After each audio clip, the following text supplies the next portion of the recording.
Hello folks, our Wimbledon coverage this year is sponsored by Local Tennis Leagues, the home of friendly, competitive tennis in the UK. With over 10,000 players in local tennis leagues up and down the country, it's never been easier to find someone locally with a similar ability to have a hit with. It really is tennis on your terms, competitive and with total control of when and where you play over 8-week rounds. It's also a fun way to get fit, meet new people, make the most of your local park or tennis venue, and get those competitive juices flowing. And it's absolutely open to all standards. You just need to be 18 or over to play. So whether you're at the beginning of your tennis journey like me, or a master on the court like me, there's something for everyone. Once you're signed up, there's also the chance to win prizes, play for points, and receive a free tube of tennis balls just for playing your matches. You also get a host of other great benefits, including access to the Wimbledon Ballot. So what are you waiting for? Join Local Tennis Leagues today at www.localtennisleagues.com and use our exclusive checkout code weekly50 in capitals for 50% off your £18 entry fee. That's www.localtennisleagues.com, weekly50 at the checkout. The link is in the description. So get ready to play some friendly, competitive tennis on a court near you. Please take your seats quickly, ladies and gentlemen. Thank you. Hello, ladies and gentlemen. Welcome to Tennis Weekly with Joel and Kim. On today's Wimbledon Round 2 catch-up, sponsored by Local Tennis Leagues. Andy Murray gets served out by John Isner. Emma Raducanu gets overpowered by Caroline Garcia. And Katie Boulter takes out last year's runner-up, Karolina Pliskova.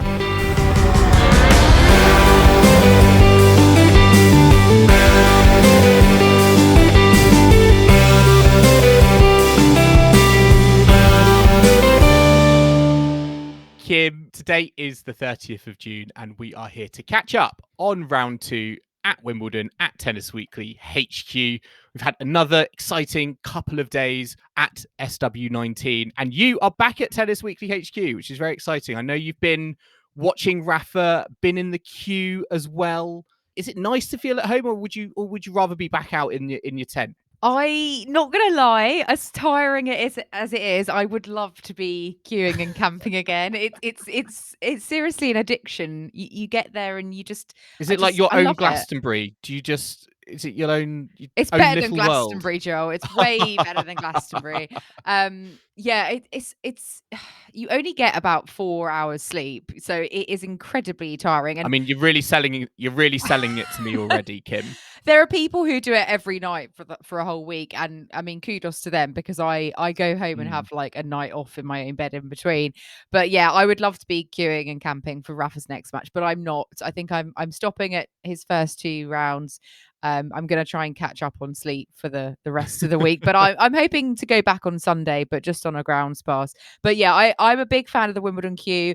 I know you're not, Joel. You love your your hospitality. I think you're doing on the weekend. I know. What is this? I know, right? Well, it's a very nice Christmas and birthday present all rolled into one. So, I will hopefully be on some balcony somewhere on Middle Sunday. Maybe I'll be looking down at you in the grounds pass section on the main site. But no, yeah, it's going to be very exciting for me. I've got number 1 court Middle Sunday, first ever Middle Sunday, so historic occasion. So it's great to be there. But yeah, really, really interesting how on the show we've got kind of one end of the spectrum with you in your tent, in your queue, and yeah, I'm at the other end of the spectrum in the hospitality. And I feel like for listeners, there is a duty here that we cover like the full range. And if you want to do the Wimbledon Queue, Kim, that's absolutely fine by me. I will bear the brunt of it and take the plunge into hospitality. Can you smuggle me out a couple of Pims then? At the very least, I think I deserve that for all my exploits in the queue. I mean, funnily enough, maybe I shouldn't be saying this, but one of my friends has been making money out of Wimbledon because you have these like reusable Pims cups, right? And you're supposed to return the glass or the plastic cup. You get your deposit of £1 back if you take the glass back. But he was going around at the end of the matches, gathering up everyone's discarded plastic cups, but they've just left under their seats and taking them back to the bar to get like 50 quid's worth of deposit money back. So he's sort of paying for his tickets back, getting the money back through this kind of times deposit are tough, Kim. recycling. Yeah, times are tough, Kim. People need to find their way to make their money. If the tennis is a bit boring on the weekend, I might just try and do a bit of wombling and tidying up and get some money that way. Just before we do go on to tennis, quite honestly, how was the queue experience for you? Because, there's been a lot of talk over the last few days about the queue and attendance numbers and it not feeling like there is as many kind of people experiencing Wimbledon. What was the kind of point of view from being in the queue? You've obviously done it before in years gone past. How did it compare to other years you've been there? Yeah, eerily quiet. So usually I would get there like, say Monday morning and for camping for Tuesday, like to get centre court. But this year you can rock up about 9-10 p.m. on like just the night before, even later, and you're guaranteed basically to get centre court. There's not even 500 people there, so numbers much lower. A lot of people saying that's the lack of Roger Federer, because a lot of his diehard fans would normally are found in the queue, like camping out to see him. Cost of the tickets has gone up. The show court tickets are sort of, I would say, a good 20 quid more per round than they have been previously.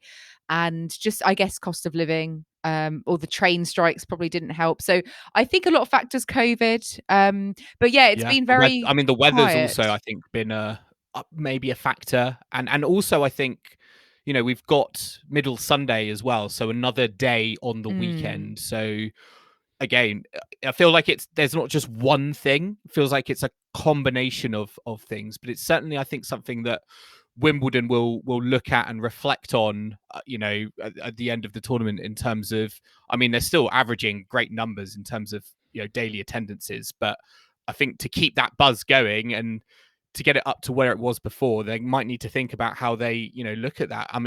Particularly as well, given if this is certainly down to something like the Roger Federer or lack of Roger Federer effect, well, scarily think about the lack of Roger Federer, Rafael Nadal, Andy Murray, who, are coming to the end of their careers.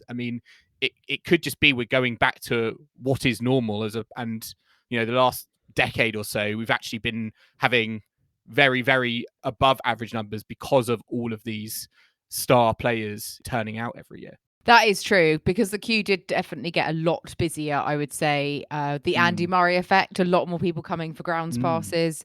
A lot of perhaps, not real diehard tennis fans. I definitely felt there was a big increase in kind of the casual fan, and maybe those sorts of people have kind of dropped off now that Andy's not at the top of the game, and the likes of Federer, and gradually it's going to change, and perhaps it's just going to go back to how it always was. And if it means that it's a bit easier for queuers and campers to get what the tickets that they want, then that's great, as long as they don't get rid of the queue altogether, because I think it is a very accessible way of getting the tickets. Sort of, not accessible in the sense of it's not. Not everyone's up for doing it, but it means you can get premium tickets, the best seats in the house, just by turning up, the day before the morning of. It's great. I will say though, they have been doing these digital restocks online, what seems like every day, which is feels like a very much a first, for Wimbledon, in terms of that accessibility to show court tickets, during the event itself. And I find that interesting, because I think one way to increase attendance is get rid of the rule around one pair of tickets per household, because I feel like I've seen fans on social media be a bit frustrated by the fact that kind of rule is still in place, and I feel like there are fans itching to go and pay more money to get show court tickets, but they can't because of previous rules around being limited to one pair of ticket per household. So again, might be things to look at in the future, but we'll see how that develops. But let's move on to the tennis, and we'll start with all the action from today, day 4. It's been an interesting round, I feel, for the Brits, because we'll come on in the second half to talking about Andy Murray and Emma Raducanu, but today we have had some great success, haven't we? And I think in unexpected areas. We've had Liam Broady win against Diego Schwartzman. We've had Heather Watson come through overnight today against Chang Wong.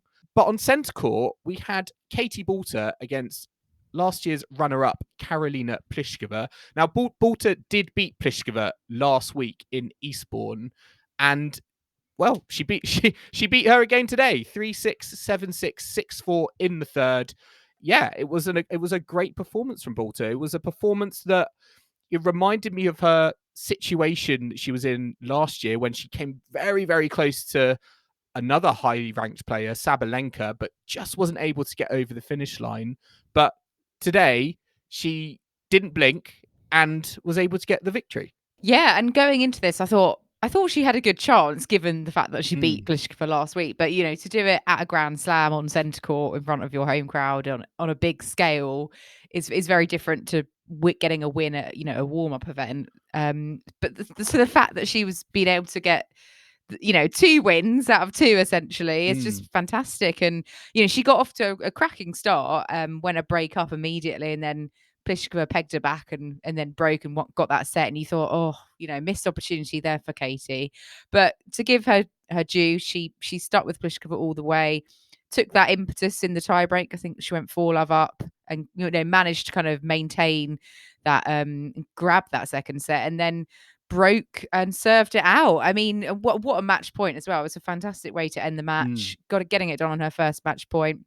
I thought from the word go, she looked really on it, you know, really hitting well, very focused. She definitely, you know, I feel like with Pliskova, she's one of those players that doesn't give anything away emotionally, and she has a very sort of languished sort of style, doesn't she, around the court. She also didn't know where centre court was, because I don't know if you saw her entrance. She went left. There's a new entrance this year where you just go straight.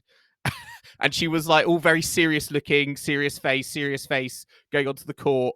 And she turned left. And then Boulter was like, you've gone the wrong way there. And there was a bit of like awkward laughter. Pliskova coming back onto the court. So, you know, it was quite a funny opening, given the entrance that happened. I missed that because I was in the stands itself, so I missed that like preamble. But yeah, I feel like, you know, Katie Boulter's personality kind of shone out in comparison with Pliskova. Like, she was really engaged, really on it, and I thought she absolutely deserved the win. And I mean, Pliskova was cracking out some massive serves at times. You know, there were a few games that you couldn't really do an awful lot, but then her serve did falter. She threw in a few doubles here and there, and Katie was just able to get on it and break at that, you know, at the very end really, and then serve it out. So really, you know, composed as well at the end. I thought, considering, you know, like you said, that Sabalenka match last year, I think she's obviously learned from that experience, which is great. I mean, she's such a talented player, and I feel like, you know, injuries have obviously set her back, but you can see on the big stage, like, you know, other Brits, she really kind of relishes that opportunity, and she feels right at home on centre court. And, you know, another reason this win was so, you know, emotional and powerful for her was she revealed in the post-match ceremony on court that her grandma had died a few days ago. So, you know, having that, you know, in your mind as well, just sort of being able to kind of block that out and focus on the, you know, the match again, I think just showed the mental toughness of Boulter. Because I think if she had lost this and, you know, this news would have come out, then, you know, it would have been very easy, I think, to say, you know, that's fair enough. That's a really hard thing, you know, to deal with and to process, particularly in the kind of the immediate reaction from it. But again, it was just very emotional when she brought that out, and it adhered her to the fans very much. And again, it was a way, I think, of showing, yes, it's a very emotional moment, but it was impressive how she was able to keep that to one side during the match and then let it come out in those tears in the ceremony afterwards. Yeah, I mean, perhaps that, you know, actually helped her in this match, you know, gave her that sort of inspiration as it so often can do. Yeah. But yeah, obviously really sad news, and hopefully she can channel that and sort of let her tennis shine, and as a way of, you know, I guess in memory of her grandmother. And I do want to know, Kim, I saw her on court for Alex de Minaur versus Jack Draper. I do want to know who she was cheering for. I'm assuming it was Alex de Minaur, which is her boyfriend.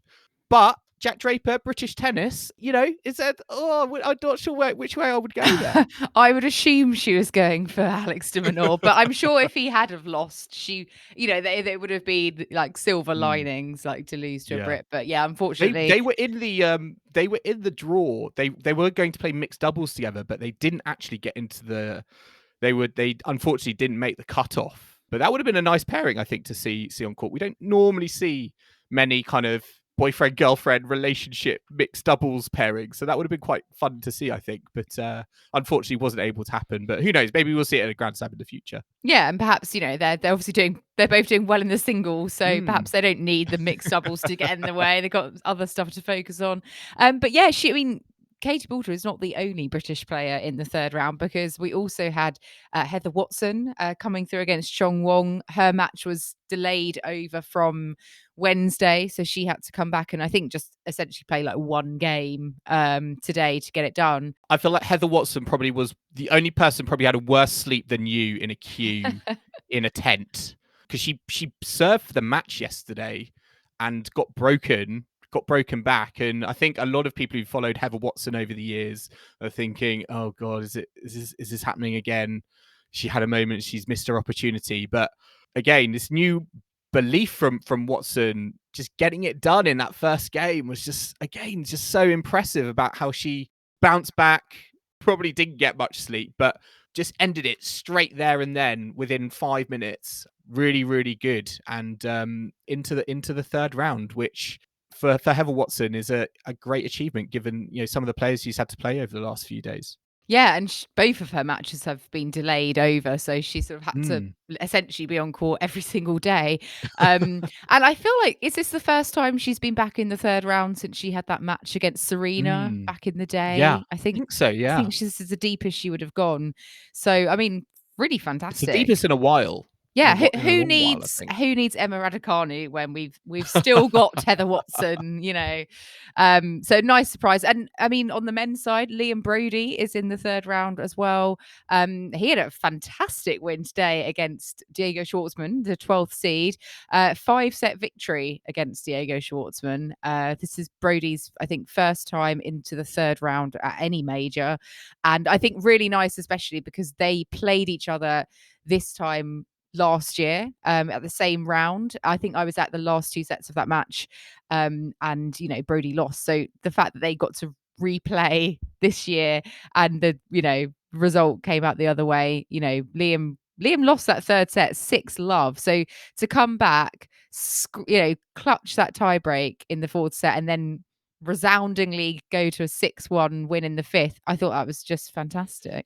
Yeah, he lost 11 straight games against Schwartzman. And when you're 2-1 down against a player as wily as Diego Schwartzman, you don't necessarily expect them to come back from it. But Liam Broady, I think he admitted in his interview afterwards, he changed up his tactics. He felt like he was going to the backhand a bit too much and he was losing points. So he focused more on the Schwartzman forehand, and ultimately it played real dividends for him. And another player like Heather Watson, who's just going on a great run at Wimbledon and into the the third round as a wild card. So really, really impressive stuff. Diego Schwartzman, yes, this is not clay court tennis, this is on kind of the grass courts, but for Broady to get that done in 5 sets, and the way he came through in that 5th set as well, just carrying on that momentum from the tie break. Very, very good win.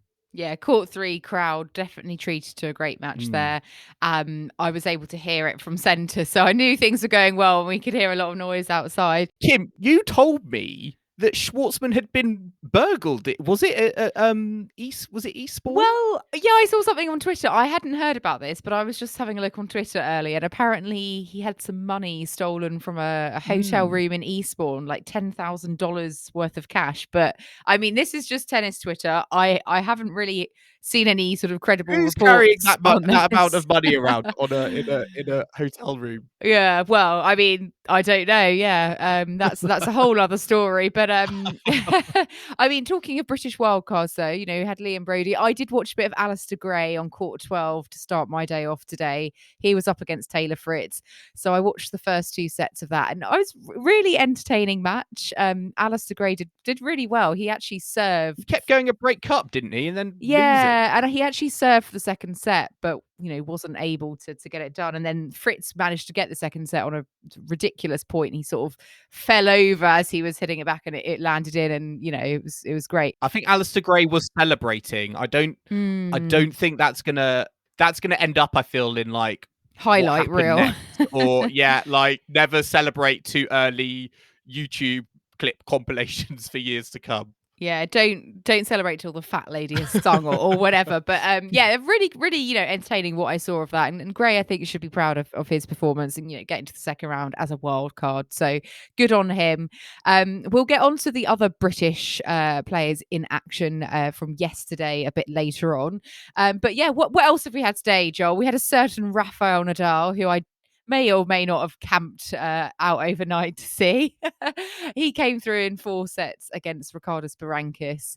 Wasn't Rafa's finest performance by any means, but the 4th set he definitely upped his level after dropping the 3rd. But you know, I think the main thing with Rafa is that he's getting the job done in each match. It's, you know, he's playing his way into the tournament, hopefully. And you know, he said it's afterwards, you know, it's very much a process. You know, he hasn't played on grass in the last 3 years, so he's just sort of trying to improve with every day, you know, every practice, every match, which I think is the best attitude to have at this stage. Yeah, I think he was pretty honest in his, you know, assessment on court, because he was just like, I need to improve. You know, he hit 39 unforced errors against Berankis in the Berankis match, and that's not that's not a typical number of unforced errors you obviously associate with Rafa. But at the same time, as you said, I feel, you know, with these rounds, yes, he is dropping sets, and I think to some people that's a bit unexpected. But if you put it in the context of, you know, where he's come from in terms of like grass court tennis and best of 5 grass court tennis, and the fact that he's played next to nothing of that, you know, of that sort over the last, I think, 3 years. You're right. It's very much a case of survival, I think, in the earlier rounds. And I think the more he gets into the tournament, that champion's mentality, I think, will start to give him the edge more. And I think particularly in this sort of tournament where there aren't as many star names because of various reasons, like, you know, Wimbledon banning Belarusian players, or players having to pull out because or choosing to withdraw because they have COVID. I'm expecting to see some, you know, first time 4th rounders, first time, you know, quarter finalists. And I think, you know, if obviously Nadal can get to that stage into week 2, I think that's where his, you know, champion's mentality, the fact that he's been there so many times before, is really going to come to the fore, particularly at this Wimbledon, given some parts of the draws are just so open, given that, you know, the lack of some high profile players there. I just think it's going to be, a case of just getting through. But he's got Lorenzo Sonego next, who again will be quite tricky for him because he's got quite good. I feel like he's got quite a good game for grass court tennis. So that I don't think is going to be particularly easy either.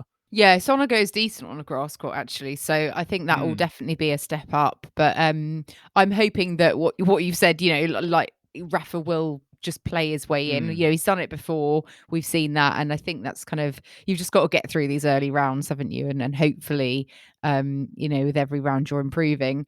Like you said, there have been withdrawals due to COVID. Roberto Bautista Agut is the latest to withdraw with COVID, which means that his opponent, Daniel Galan of, I think, Colombia, is into the 3rd round. He will play Brandon Nakashima. So like you said, first time 4th round for either of those two. Nakashima beating Denis Shapovalov, last year's semi-finalist, in 4 sets. Shapovalov really not having a great time of it at the moment. I think he's lost 7 of his last 8 matches. So not great for Canadians, with Felix losing in the first round as well, and Andreescu as well. Yep. It's been a completely non-event really for Canadians, particularly in the singles at Wimbledon this year. Pleased for Nakashima though, because I think he's a young player that I'm sort of got my eye on, watching him come up, and I'm pleased that he's got this win, and hopefully he can go as deep as possible. I watched him at Surbiton, against Andy Murray in the quarterfinals, I think it was, and Murray, came through that match, but Nakashima certainly tested Murray on that day, and again is a very, very solid player. But what I enjoyed most, or I actually took from that day, was afterwards I saw Nakashima sort of walking around on site, and he was looking at the book stand, and he was having a real hard look at the book stand, and also whether to buy a Wimbledon towel. And I just thought it was very funny, because I was like, mate, just wait a couple of weeks, and I'm sure you'll be able to get one for free. Well, he does seem like a sweet chap, so he obviously wanted to help the Surbiton finances maybe by purchasing one. But yeah, we've also we've got some old school names lined up for the third round as well, and so we've got Kyrgios and Tsitsipas, so both very much have been at this stage of a Grand Slam before. This was, I guess, one of the sort of marquee popcorn matches that we saw, as possible when we looked at the draws a couple of days ago. I thought Kyrgios was going to have a much trickier day today, I have to say, than he actually did, because I thought Filip Krajinović, having reached the final of Queens, would put up a bit more of a fight. But Kyrgios, a lot of people did. Kyrgios was just amazing today. 6-2, 6-3, 6-1. Oh my God, Kim, did you just describe Nick Kyrgios in a positive way? Well, it's hard not to in terms of his tennis. He was serving just super, super good, and just obviously in the zone. He's also pulled out of his doubles with Kokkinakis, saying that he wants to fully focus on singles, which is, in a way, is this kind of proof that Kyrgios is finally kind of trying to be serious about something? I mean, I don't want to say he's never been serious before, but I think he's really sensing an opportunity here. He's never lost to Tsitsipas. Tsitsipas on grass, it's definitely winnable for Kyrgios. And I think looking at the draw beyond this match, he's got a real good shot to go really deep. So yeah, I agree with you. I think there's a bit of an insight there in terms of him pulling out of the doubles with Kokkinakis, that he senses a real opportunity here. And he had those comments about the men's doubles at Wimbledon before the tournament, about how he spoke about it as being a bit of a joke that it's best of 5 in the men's doubles, and perhaps that was part of his thinking in terms of I can't put my body through double or put this extra strain on, despite Kyrgios and Kokkinakis having great pedigree on doubles court. They're Grand Slam doubles champions. But yeah, I think that is a smart move, given, he might be sensing that opportunity. Tsitsipas is going to be interesting, though, because he came through Jordan Thompson, who is quite a handy just general kind of tour player. Again, another player I watched at Surbiton. But Tsitsipas seems to have this sort of new approach, I think. He's not just sort of turning up to Wimbledon thinking, I'll just play like I play on clay courts on a grass court, and that'll take me to the second week, no trouble.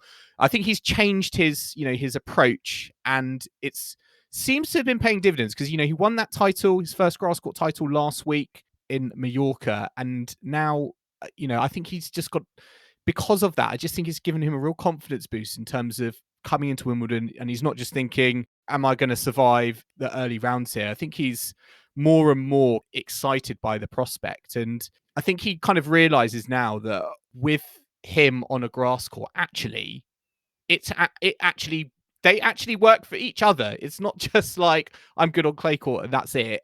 His strokes really work for each other, and I think his backhand slice particularly, I think, has been improving with his new coaching setup, and I think that's helping him pull out these victories on the grass. But Nick Kyrgios is going to be a very tough competitor, and I wouldn't I still would put Kyrgios as the favourite there, I think. Yeah, I think Kyrgios in 4 or 5 sets. I mean, that's got to be on centre court, hasn't it? I assume on Saturday. That's definitely going to be a match that we're all getting our teeth into. I'm very much looking forward to that one as a neutral. We'll see if there's any bad behaviour from Kyrgios.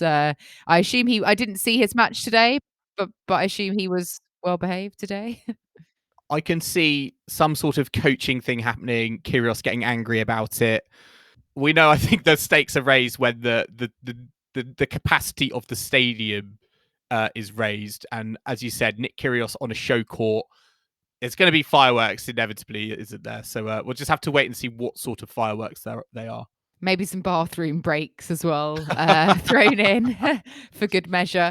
What else have we had today, though, Joel? We've had Simona Halep coming through against Kirsten Flipkins in straight sets. So former champion Halep still going through into the third round. Flipkins has actually retired as well. She announced afterwards that she's calling it a day. And, she's a former semi-finalist here herself and also girls champion, but yeah, she's quitting tennis. I think she's 36, so I guess it's time for her to hang up her rackets. But yeah, she's been nifty on a grass court. I'll give her G. Flipkins. But it was a tight match, 7-5, 6-4 today, so she bowed out with bit of fanfare. Yeah, it was a nice match. I mean, Halep was very kind of supportive of Flipkins. I think they're great friends, and they had a touching moment, at the net. Flipkins, was close to tears. I think she kissed the grass as well. As you said, she's a great player. I've actually forgot she reached a semi-final at Wimbledon all those years ago, and it was nice to see her just get one last match, and a nice way, I think, to bow out at Wimbledon against a former champion in Simona Halep and a good friend as well. So sad to see Kirsten Flipkins go, but out on a good note. We also had Kvitova and Krejcikova, Grand Slam champions, also through. Kvitova came through against Anna Bogdan-Kim. It could have been a lot easier in that second set. She was, I think, like 5-1 up or something, and was just able to eke it through on the tie break. You did fear for her, I think, if Bogdan had won that second set. But Kvitova is another player who has just managed to kind of pull it together in recent weeks. She won Eastbourne, is on a bit of a streak now, and again, is going to be a player who people are going to be thinking the further she can go into the tournament, the more I think we're going to be putting her in. Ooh, could she add another Grand Slam to her tally? Well, I think I put her to win in our preview episode, although I have put Swiatek to win on my collector set, so I'm kind of hedging my bets. But talking of streaks, Swiatek is now on win 37, because although she dropped a set today, she did beat Patinama Kirkova in 3 sets on court 1. So Swiatek is through to fight another day. And I didn't see that match. I can't comment on what's happened, but I think the win is the main thing. And another player who won today, but perhaps under the radar, Elise Mertens. She has now reached the third round of every single Grand Slam since the 2018 Australian Open. So I think that's pretty remarkable, because that's a good 4.5 years of slams right there. She had to save 2 match points, to get it done against Panna Udvardy, the Hungarian. So 3-6, 7-6, 7-5. They came back after that match was delayed from yesterday. I saw about 3 games of this today, and it did look like quite a close encounter. So but I didn't realise Elise Mertens was on such a stretch. I know she's very consistent, but good on her. She's definitely won't be betting on her to lose in any first rounds anytime soon.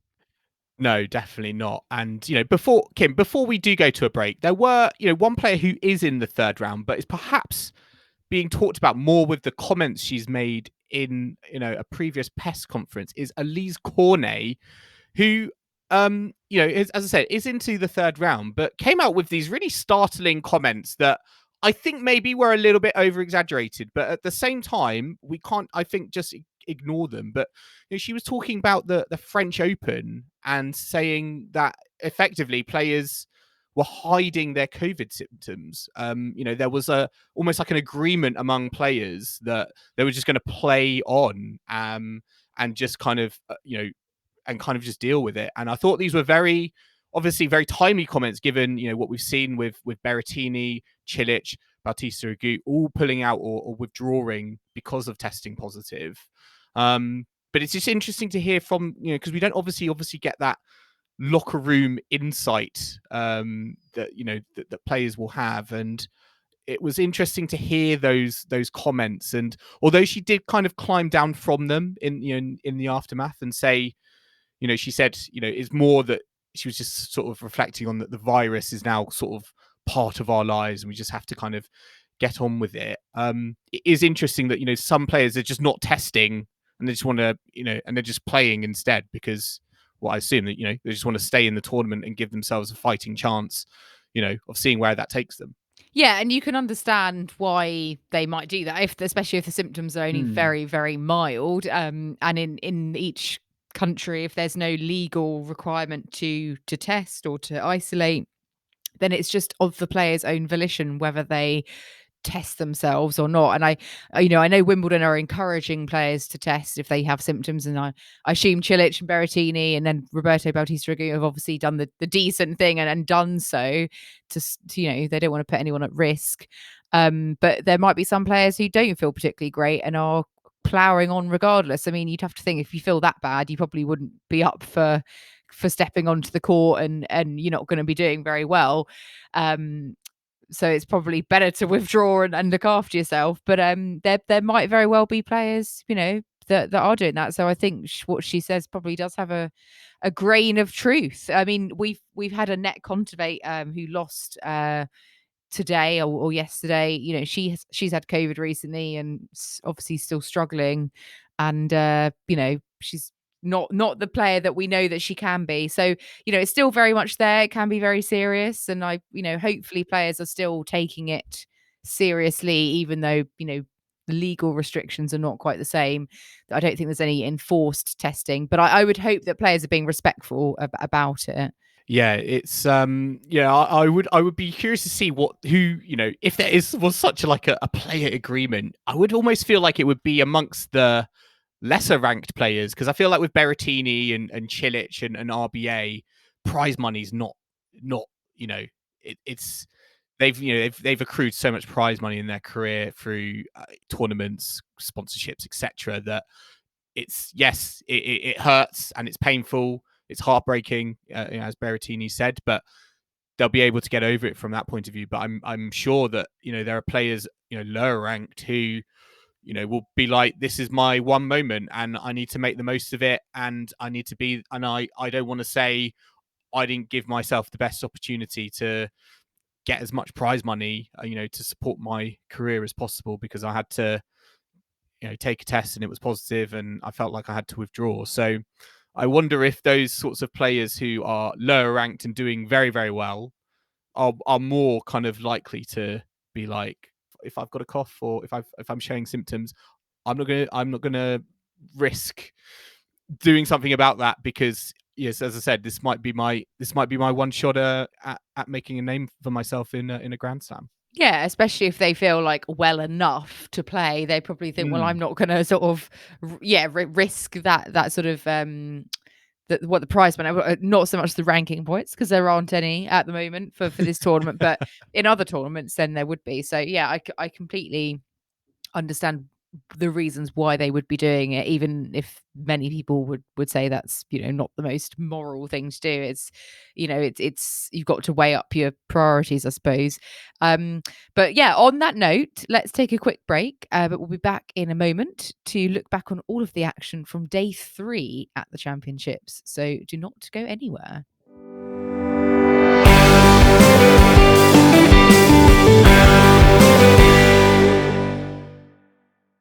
Welcome back to our Wimbledon Round 2 catch-up, sponsored by local tennis leagues. And now we're going to move on to day 3, Wednesday at Wimbledon.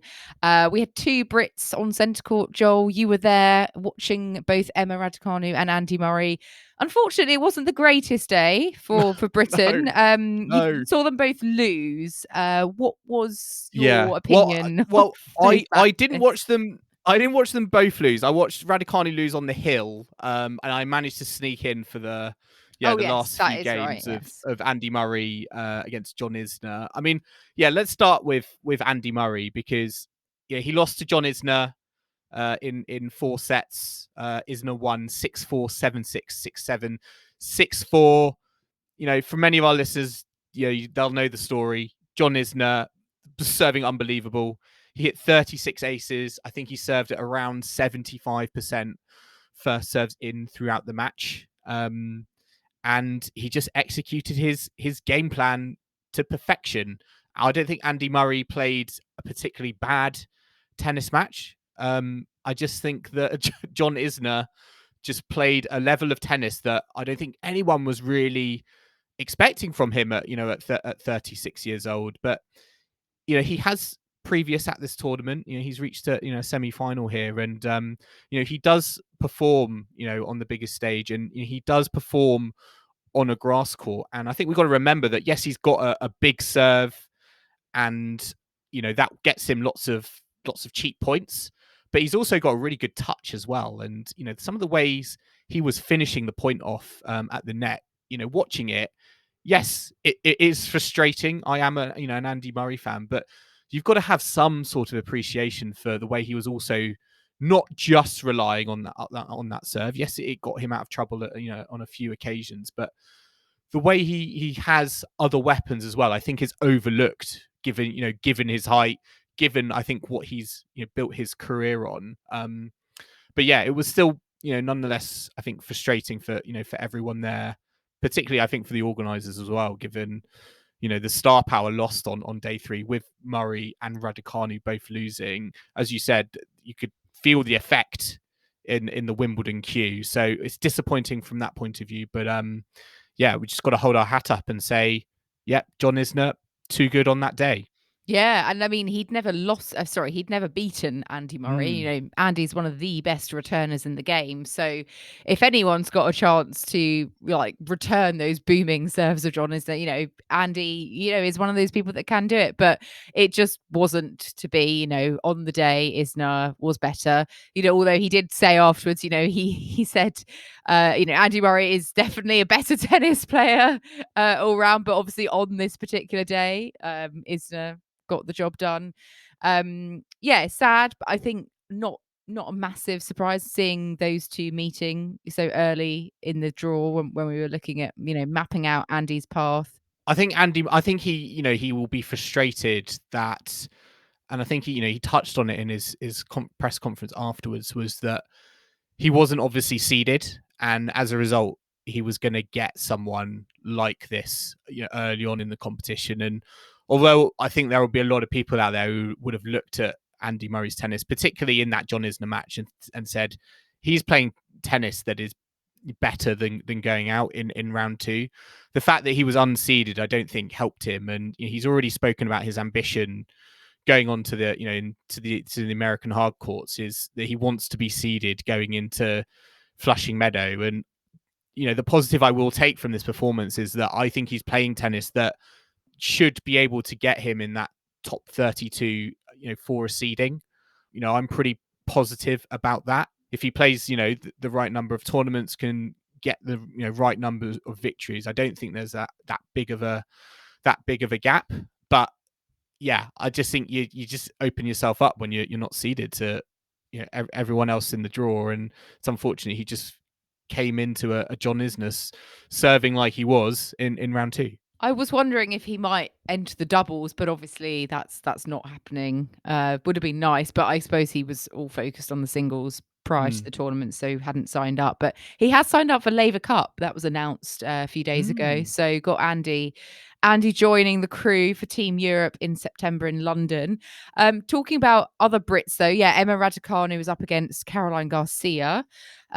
on the match before Andy Murray against John Isner. This was straight sets to Garcia, 6-3, 6-3. Caroline Garcia is now on a 7-match win streak. Kim, I'm just shaking my head as you're reeling off all these stats. I'm just shaking my head at this result. The renaissance is well and truly underway. I told you after that French Open doubles win, I told you and you keep telling me. So I shouldn't get smug about this. But yeah, Caroline Garcia just definitely played better. Normally I think with Garcia, when she's up in matches, she has a tendency to throw it away and just capitulate, but that did not happen. It was definitely very much on her racket, and she got the job done. I was lying in the park in Wimbledon. I didn't watch this match, but I've seen highlights and heard from people who were there, so I would have loved to have seen it, but I was queuing for the next day. They need to put up big screens, I think, in the queue. That way I can definitely watch more tennis. I'm surprised that's not a thing. Yeah, that might make more people queue again, so maybe not.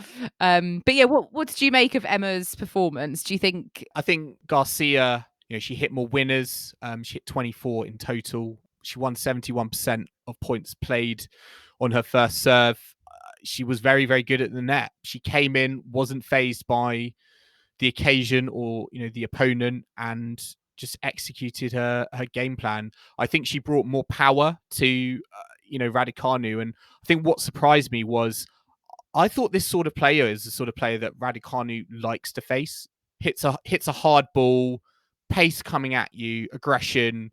I think Raducanu likes that type of ball to hit back.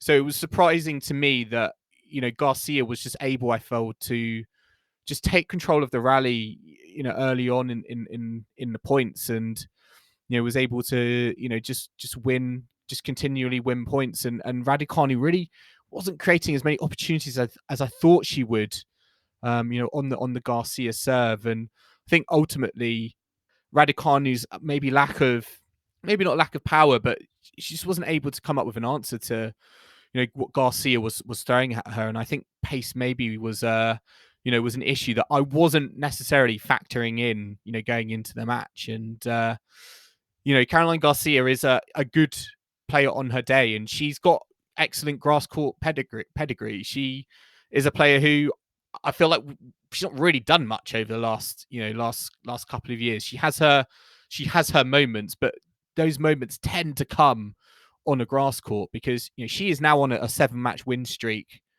She was she won in Bad Homburg in Germany last week. Now into the the third round at Wimbledon, and the last time she went on such a win streak was back in 2019, but it was also on the grass courts across Nottingham and Mallorca. So she does like the grass. So it's not maybe as that much of a surprise, but I think it's just disappointing given Emma Raducanu back, seemingly no fitness worries, and felt like maybe she could have gone a bit further. Yeah, sort of out as on a bit of a damp squib, I suppose, for British fans. She was very positive about it. Expected more. Yeah, she said afterwards, she's only 19, she's won a Grand Slam. So even if she retired tomorrow, she's still achieved a astronomical amount for a British, woman. And she is so young. So I hope that she's not being too hard on herself. It sounds like she's got a good attitude. Still very early days. What is funny, Kim, is she's, regardless of this result, she is going to enter the top 10, I believe, after Wimbledon finishes. She's going to enter the top 10 rankings, obviously, for the first time. So there is that little bit of positivity there. But at the same time, I am, this pressure, or so-called pressure, that she doesn't feel, and she doesn't even think it exists, quite frankly. But come US Open, the final Grand Slam of the season, she's got 2,000 points to defend. I don't care if she says there's no pressure at the moment. When you're going in as Grand Slam champion with 2,000 points to defend, I think there is going to be pressure there. And she is, she's very kind of carefree, I think, in her approach. And I think that's great, because it means that she can sort of compartmentalize all of this stuff going on around her and she can just focus on her game. But I think the closer we get to Flushing Meadow and now going into eventually the US Open, the American hardcourt swing, I do think there's going to be more like tangible pressure as we get to that year anniversary of what I would say is obviously her best achievement in the game so far. So, I don't think she can kind of go on and say it doesn't exist, because I think it will exist the closer we get to New York City. Yeah, I don't know if those 2,000 points, what that would actually mean, practically speaking, for her ranking, like how far she would drop. I suppose it depends how well she does. But as long as she, I know she's going up into the top 10. I don't think it will make much difference, apart from, I guess, ticking off the top 10 club. But, as long as she's like seeded for tournaments and slams, that's the main thing. So Caroline Garcia's into, the third round. She's got Zhang Shui next. She'll be hoping to win that one, to make the fourth round at Wimbledon for the second time. I think it was 5 years ago she last reached the last 16. So fingers crossed the renaissance continues, Joel. Over on the other side of things, yesterday we've had Carlos Alcaraz winning in straight sets over Talon Griekspoor. He'll be playing Oscar Otte tomorrow.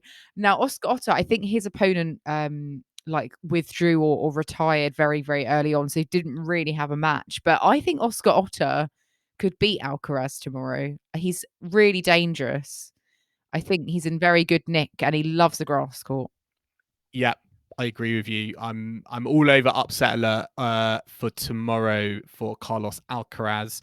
Jannik Sinner as well. Beat Ymer of Sweden in 4 sets, so he's into round 3. He'll actually face John Isner, so be interesting to see how Jannik Sinner handles the John Isner serve, or if the John Isner serve stays at the level it was, in the match in round 3 as it did against Andy Murray in round 2.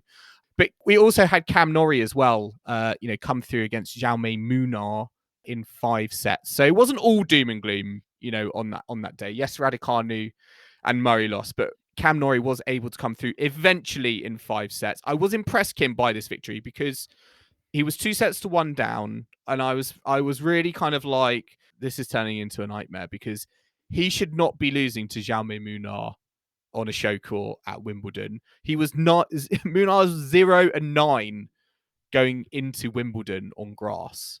So I was really kind of like, come on, Norrie, pull your finger out. And I was impressed with how he endured, his durability as that match went on, because Munar suffered from cramp. He was getting, massages on his leg on changeovers, and Norrie was just continuing, and ultimately he just sort of ran away with it in set 4 and set 5. So I'm happy he was able to come through that.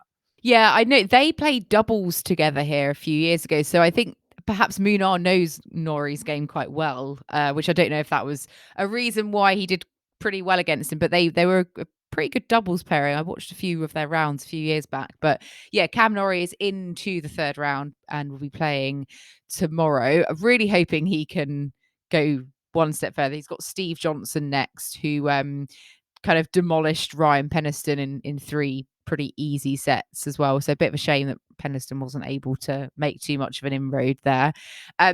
We've had Harmony Tan, who obviously beat Serena Williams late on that Tuesday night. She won through again today, actually, against Sara Sorribes Tormo. So she's backed up that win over Serena. I think she's got Katie Boulter next. So that is I think a winnable match for Boulter. But I mean, is Harmony Tan going to be the revelation of this tournament? I don't know. Perhaps she already is. There was a bit of umbrage though by her doubles partner Tamara Korpatsch, who I think actually lost to Heather Watson in the singles. They were due to play doubles together, her and Harmony Tan, but Harmony Tan withdrew from the doubles, and Korpatsch was not pleased. She put up a post on social media saying that it wasn't fair, that she was really sad and disappointed that she couldn't play her first Grand Slam doubles event. That Harmony Tan had withdrew because of her late match against Serena, but the fact that Korpatsch had actually played 6.5 hours in one day and was still wanting to compete in the doubles. So bit of hoo-ha, bit of aggro. But they've sorted it out, Kim. This was the real drama. This was the real drama over round 2, because Korpatch came out today with another statement saying, "Hey everyone, me and Harmony have talked and figured out all misunderstandings. She made me clear about her injury now, and we already apologized to each other." So nice to see that they have made up. When I saw this, Kim, I was actually thinking about Kyrgios and Kokkinakis, and in terms of when Kyrgios probably told Kokkinakis, I want to focus on the singles, and Kokkinakis obviously went out to Djokovic early playing with Kokkinakis in the doubles, but Kokkinakis going out early in the singles to Novak Djokovic. I wonder what Kokkinakis was thinking. I was sort of hoping for another Instagram story sort of press release comment to Nick Kyrgios, like more maybe in a jokey way, but I wouldn't have put it past like Cocky to make sort of fun of this and make his own sort of press release statement. Maybe they could have a last minute scratch pairing for partners who have been dropped by their other partners, or maybe Cock and Tan. Oh, not Cock and Tan. Cock and Korpatch. It's a bit of a mouthful. Could form a mixed doubles pairing, like the rejected partners. I'd love that. Rejected mixed doubles pairing. Yes. And more aggro as well, Joel. Court 17 yesterday. Alejandro Davidovich Fokina found himself match point down against Jiri Vesely. They had a very long 5-set match, 4 hours, going strong.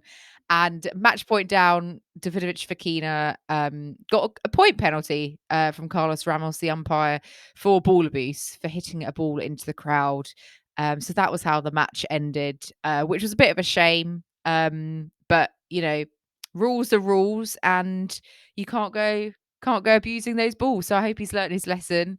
But yeah, a bit of a sort of scandalous way to lose a match. He accepted it very, very well, because I feel like there would be other players who that would have happened to that wouldn't have accepted it in such a way. I do think by the letter of the law, it was correct. And listeners, go search for yourself if you want to have a look and make your own opinion. But I certainly think that it was quite clear he belted the ball out of the court, and he'd already had a warning. So I think his argument, to the umpire, to Carlos Ramos, was, yeah, but it's a different type of infraction, but that doesn't matter. It doesn't matter what type it is. And second infraction equals a point penalty. So I totally am on the side of the umpire here. And yeah, I wonder if Fokina will go away and thinks about maybe what he did, because I think he'll be disappointed that he as a player let himself down by not giving himself the opportunity to finish the match. So yeah, I think he'll be a little bit disappointed with that. The one thing, Kim, that I was a bit wary of, if you do watch the footage, there is a spider going across the lens whilst this point was taking place, and it's just obscuring the view. It was just all a very bizarre moment, really, for Wimbledon. Cameramen need to watch out for those spiders. Yeah, I'll have to go back and watch that as specific footage. Could you imagine going up to, after a match, with one of those nice coloured pens to write a philosophical message like Tsitsipas on the camera, and there's a massive spider there, just tarantula. yeah, just building a spider web on the lens. Well, I know this might be very stereotypical, but I'd hope it was an Aussie player then, because they'd probably know what to do with it if it was a massive I would run spider. a mile, Kim. I'm not gonna lie, I would run a mile. I hate spiders. I would just be I'd actually probably just point to one of the ball persons and be like, "Can you deal with this for me, please?" They have many duties, not just gathering balls and throwing them to people to serve. Let's what else happened? Casper Ruud lost, didn't he? Yesterday. Muguruza has lost. So some big seeds out. I mean, Muguruza's just in the real doldrums at the moment. 6-4, 6-love to Greet Minnen of Belgium. I mean, what is going on with Muguruza? Former champion, just shocking. I know. I mean, and do you know, I was in the grounds and just minding my own business, walking down one of the gangways, and Muguruza walked past me the other way post defeat, and her head was obviously this was in the right immediacy of defeat. Her head was down. Body language was really poor. There was no one around her. It was just kind of like she wanted to just get off and have the world like swallow her whole. It just felt she was just in this very isolated place, like on her own island, and it's not nice, I think, to seeing players having these difficulties and these moments. And that match against Minnan, that second set particularly, she got bageled. It lasted 18 minutes or thereabouts, and I do think she just wanted to get off the court as quick as possible, and she's going to need to. I think maybe she takes some time off to regather and recuperate and maybe rest. We don't know what's going on in her camp. She did put out an Instagram message today to just kind of acknowledge the struggles that she's in, and she hopes that there will be a brighter future. But it's difficult to see for her at the moment.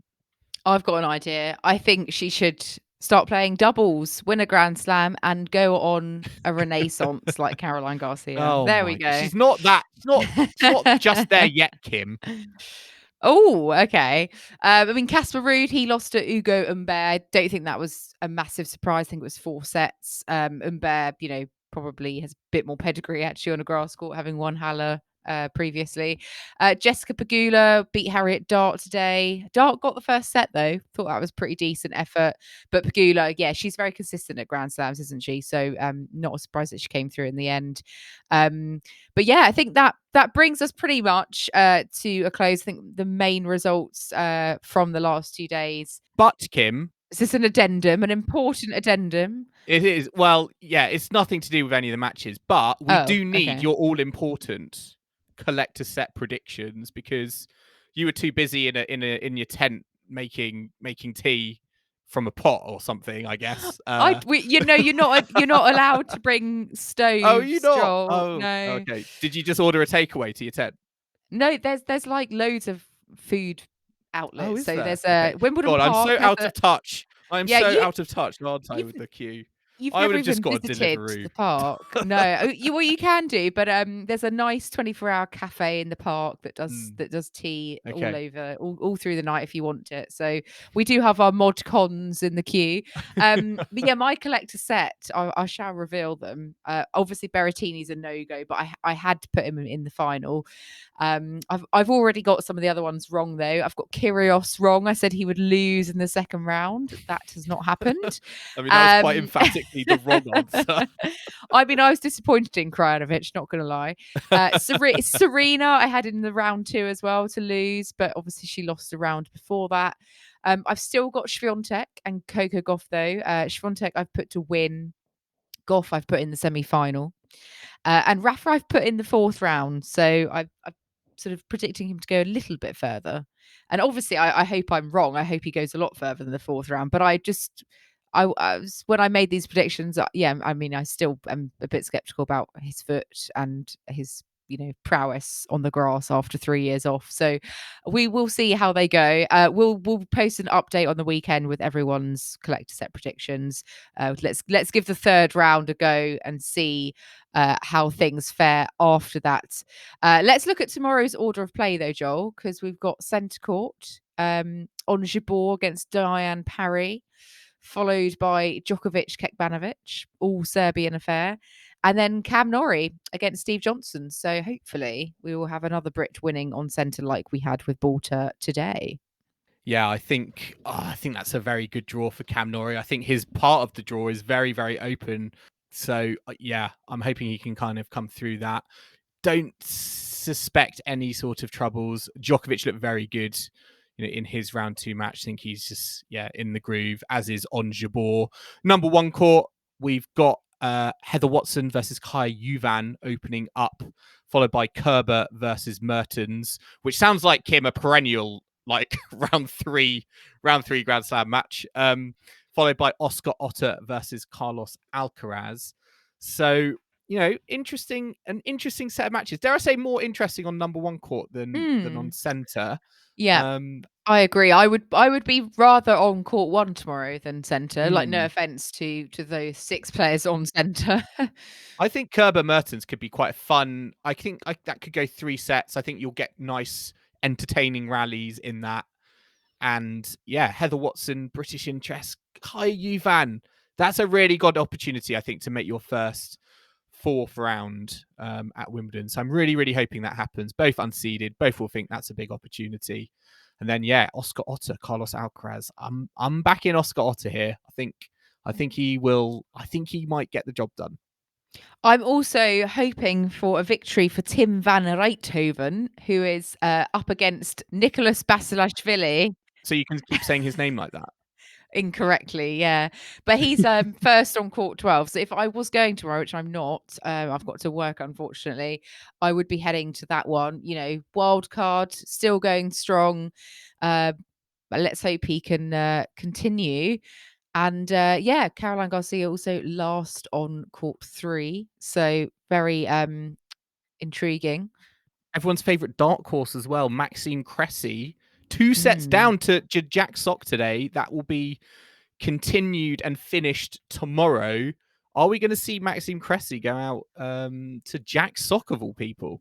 Is this Jack Sock's renaissance, perhaps? Well, qualified Jack Sock as well. So yeah, I was expecting more from him in the doubles as opposed to the singles. I think he's teamed up with Cudler. I think they've already dumped out 1 seeded pair. So yeah, he seems to be having a good time of it on the grass courts at Wimbledon so far. But listeners, I hope you've enjoyed listening to this round by round catch up with Tennis Weekly. Make sure to subscribe to us to stay up to date on all the action from Wimbledon on whatever device you listen to us on. We are on Apple Podcasts, Spotify, and all good podcasting platforms out there. You can also listen to us on the downloadtennis.com app. And if you like what you're hearing, then make sure to leave us a rating and comment on Apple Podcasts or Spotify. And you can follow us on social media. We're on Facebook, Instagram, and Twitter at Tennis Weekly Pod. So do give us a like and a follow if you don't already. Let us know all your thoughts about all the action at Wimbledon this fortnight and any questions you've got for us on the show as well. If you prefer, you can email us at tennisweeklypod@gmail.com. And don't forget to check out our website, www.tennisweekly.co.uk. And we will be back on Saturday at Tennis Weekly HQ to wrap up all the action from round 3 at Wimbledon. So I hope you can join us then. But in the meantime, it's goodbye from Kim. Goodbye. And it's goodbye from me. We'll see you again soon.